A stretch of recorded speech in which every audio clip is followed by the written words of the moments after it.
Hello, everyone, and welcome back to Renewed Minds. So, today I'm going to take a break from the series that I've been doing on Genesis 1 and introducing some of the sort of fundamental uh, symbols that are used through the Bible. Um, and the reason is that I want to address something that just happened, and it provides an opportunity um, where the actions, the activities of the spirits in our nation, in our society, are a little clarified. And I wanted to address this and just to kind of talk through what just happened. So on Saturday, as hopefully everyone's aware, uh, there was an assassination attempt on former President Trump at one of his rallies. Became within inches of succeeding, literally. And I'm going to split this response basically into three parts. I'm going to give kind of rapid fire, partly because, frankly, I've been a little bit behind on uploading videos for you guys, and I apologize for that. And partly because it's nuanced, and what's happening in our society right now is a little bit nuanced. And I want to provide a background of an understanding of the spirits that are described, the patterns that are described in in the early chapters of Genesis, and how they're working themselves out. At least how I see them working themselves out today, and how we can respond. So I want to start with two videos that describe two of the big patterns that, when they unfold, lead to the fall of a civilization, and the way that we can build our society back up in a way to counteract those patterns. And so then on my last video, I'm going to talk about the particulars, and what's going on, and how I see these patterns working themselves out in our society. So the first pattern that I want to talk about is from Genesis 4. And this is the story of Cain and Abel. And the first spirit that I want to talk about is the spirit of Cain. So again, I know I've had some questions from family and some of their friends about my use of the word spirit. And I apologize to those that feel like I use it too freely, but it just feels to me like the right word. And so I'll also upload a video at some point, kind of addressing that concern and why I use this word in particular. And so the spirit of Cain, what goes on in this story is that Cain and Abel, they're the first two people born, and they're born to Adam and Eve, and they both bring a sacrifice to the Lord. And Abel's sacrifice is accepted, but Cain's sacrifice is not. And we're not actually told in the story itself why. And I think that's on purpose. I think that the reason why was unclear to Cain. And so we're not told it in the story, because what we're meant to do in this story is actually to see Cain in ourselves. Okay? And by doing that, to keep us from making the mistakes that Cain made. And so Cain in the story, he doesn't know why his sacrifice is not accepted. And as a result, he gets bitter. He gets envious and resentful. And God comes to him with a warning. And he says to Cain, he says, "Why are you angry? And why has your countenance fallen? If you do well, will you not be accepted? And if you do not do well, sin lies at the door, and its desire is for you, but you should rule over it." And the danger here is that Cain will act out his resentment. And the language actually is really intense. at least according to those pastors and preachers that I've heard give sermons on this. Because I don't speak Hebrew, but the way I've heard it described is basically the language has the implication of sin is this predator that's crouching at the door, and it wants to come in and have its way with Cain, and with all the connotations, sexual connotations that come with that. The idea is that if Cain gives in to his sin here, that is going to it's not just going to be the one act that's going to have an offspring. That action is going to have an offspring that's going to have a stronghold and have consequences down the road. He is birthing something here in conjunction with his sin. And so Cain doesn't listen. He kills Abel. And we see the result of the spirit of Cain in the chapter moving forward. And this spirit of Cain, it's this spirit, like I said, of wrath, of resentment, of vengeance, of selfishness, of destruction. Because what Cain is essentially saying here is that the problem is not me. The problem is not something I've done. The problem, the reason I'm not succeeding is because the world is corrupt. Is because the God is corrupt. And so what I'm going to do in response is I'm going to tear down the world in order to get mine. It does not, I'm going to do whatever it takes by any means necessary. I'm going to impose my will on the world. And that's the spirit that's born in Cain. And we see the result of that. So in the 6th generation of the line of Cain, we see this character Lamech, which interestingly enough is also the name of the father of Noah. So whenever you're looking in the Old Testament, you're seeing these like lists of names. It can get a little tedious, but pay attention, right? Pay attention to the numbers. Pay attention to like which generation it is that the scriptures decide to actually say something special about, and pay attention when there's common names between two different genealogies, because often there's a point being made there. And I actually have a video in my channel from earlier when I did this, when I went over this passage with my Sunday school, where I talked about these parallels and these connections. So Lamech here, he's the 6th generation in the line of Cain.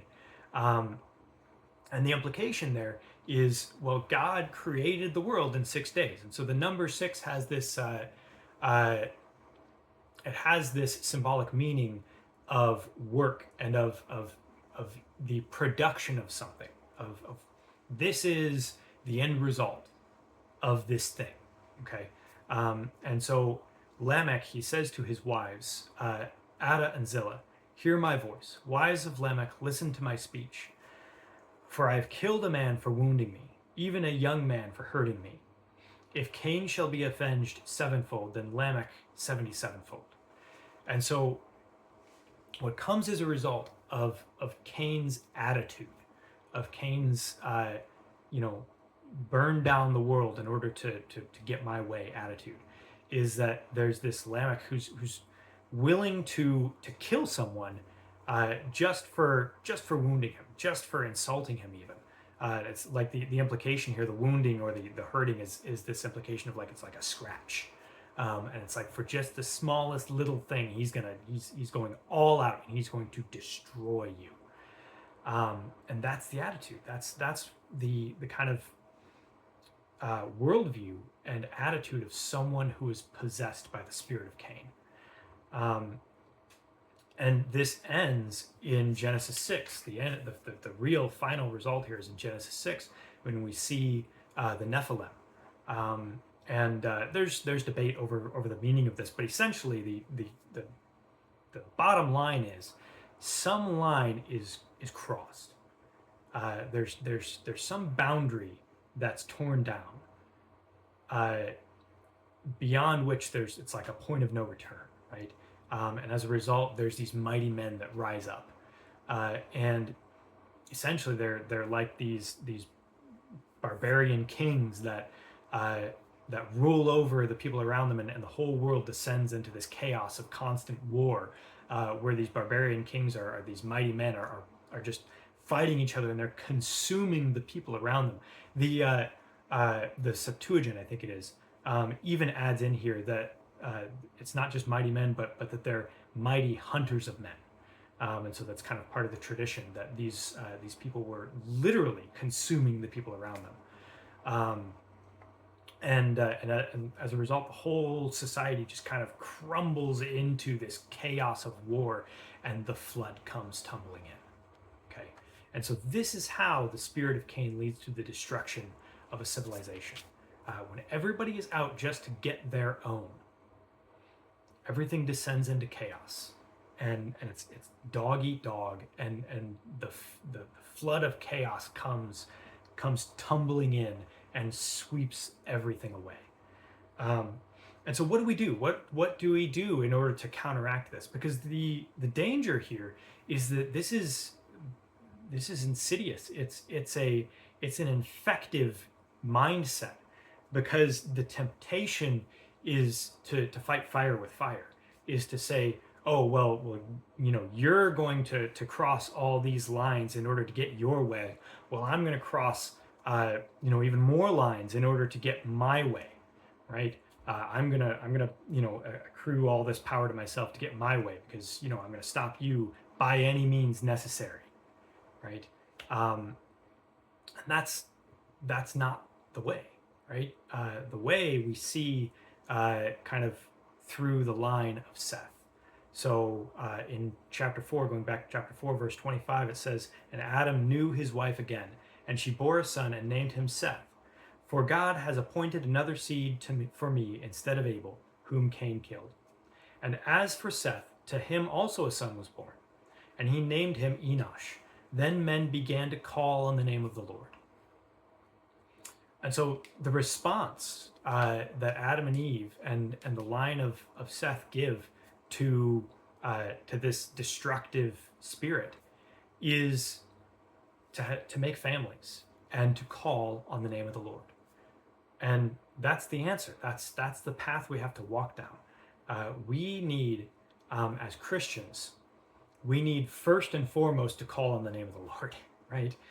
We need his help, because it is not by our strength that we can achieve victory against the spiritual forces of wickedness, right? It's through prayer. It's through the spread of the gospel. It's through the building up of the church. And so first and foremost, we need to put God at the top. We need to submit all things to him. And then the other thing is from there, we need to start by building up good homes. We need to build up strong homes. And whether you're married and have a family or not, you can start doing this, right? You can build up your home. You can set the world around you in order, at the most personal level, right? And then as you're doing that, we should reach out to our church and to our local community and help them to build up their homes as well. And so if we do this thing, if we start with the home, because the home, as many philosophers have noticed, the home is the fundamental building block of society. And if you have strong homes in your society, then your society can withstand a lot. And in your personal life, if your home is strong, if your home is stable, right? If you build on the rock, then when the storms come, you're safe. You're steady, right? You can step out in strength, and you don't have to kind of be desperately scrambling for an advantage, because you've established a good, solid, stable home. Okay, and so that's the first thing. And we see, what's the sixth line in the line of Seth? It's Enoch. So we see that this path, this way of living life has no upper limit. Because what happens to Enoch is that he walks with the Lord. He's got his life set in order, so much so that God takes him up into heaven. And so this way of living life, putting God first, and of setting our house in order, has no upper limit to it. It reaches all the way up into heaven, and even more so, we get 6 generations beyond Seth or beyond Enoch, and we come to Noah. And what does the scripture say about Noah? The scripture says in chapter 6, verse 9, this is the genealogy of Noah. Noah was a just man, perfect in his generations. Noah walked with God. So just like Seth, Noah walked with God. But even more than that, he was a just man, perfect in his generations. And that phrase, perfect in his generations, is a little bit difficult to translate. So I've heard it. If you actually look at the words there's 2 words that are critical here. And one of them is perfect. So our understanding of perfect is generally not exactly the same as the ancient understanding of perfect. The ancient understanding of perfect was a little bit more than just, you didn't do anything wrong. It was that, but it was more than that. It had this idea of completeness, of fullness, that it's a finished product. And so Noah was complete in his generations, and that's the other word that's a little ambiguous. And the interesting thing about this word is that it can either mean generations, so like in his time, basically in his generation, right? The people that were born around his age, or it can mean in his dwellings, and it's unclear here, even in the context, which it means. And I think when there's that ambiguity, we can actually kind of look at it both ways and see what comes out, and maybe even take both meanings at the same time. And so if you look at it as his dwellings, what that means is, again, that he has set his house in order, that his family, his relationship with his wife, with his children, with his I mean, they would have called them servants then, but employees, basically. Everything in his domain, right, is set in order, and it's perfect. It's complete. It's this little haven of goodness in the midst of all this chaos that's going on with the mighty men, right, with the Nephilim. And so that's the first thing is that set your house in order, right? Set things in order around you as much as you can. And when you're done setting your house in order, I mean, you're never really done, right? But once you've got something of a handle on that, reach out and start to set your community in order, right? Start to be an influence for the kingdom of God in your community, right? In your local community.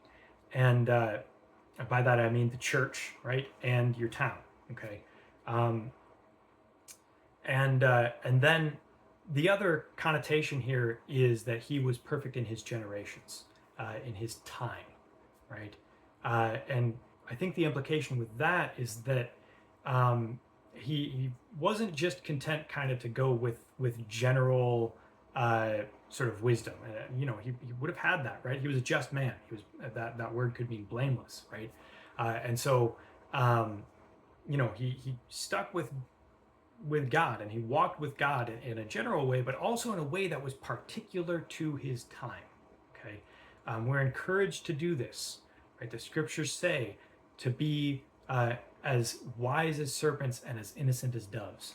It says in Ephesians chapter 5, verses 15 and 16, that to make sure that we walk circumspectly, not as fools, but as wise, redeeming the times, for the days are evil. And so we need to be a people that have our eye on the times and that are aware and reacting appropriately to the times. So that means that again, we set our house in order, and that's the most important thing, right? That's the long-term strategy, is to set our house in order, to build up the church, to build up the kingdom, because there's nothing is going to have staying power without that. Psalm 127, verse 1 says that unless God builds a house, he labors in vain that builds it. Unless God establishes a city, He labors in vain that guards it.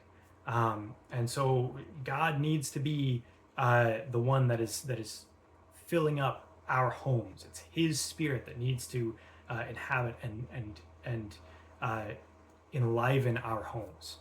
But we also need to be aware of the time, and that's where I'm gonna talk about the particulars there later. But in general, what it means is that we use the resources that we have at our disposal in order to fight the fight that we've been given, right? In order to do what we can in the time that we're given. Right? What is it in Lord of the Rings? Tolkien kind of has Frodo say, "I wish the ring had never come to me," and Gandalf says, "So do all who live to see such times." But it's not for us to choose the time that we've been given. All that we can do is to, I forget exactly the quote, and I should have looked it up, but basically to do what we can. It is for us to do what we can with the time that we've been given. And so that's my encouragement for us in relation to the spirit of Cain and dealing with the spirit of Cain. Do not be possessed by the spirit of Cain. Do not let the spirit of Cain work its will through you in order to become someone who's consumed by vengeance and by resentment and selfishness and destruction, but rather build up. Right? Don't tear down. Build up, and be a little haven. Be a beachfront of the kingdom of heaven in your community, and let that influence spread.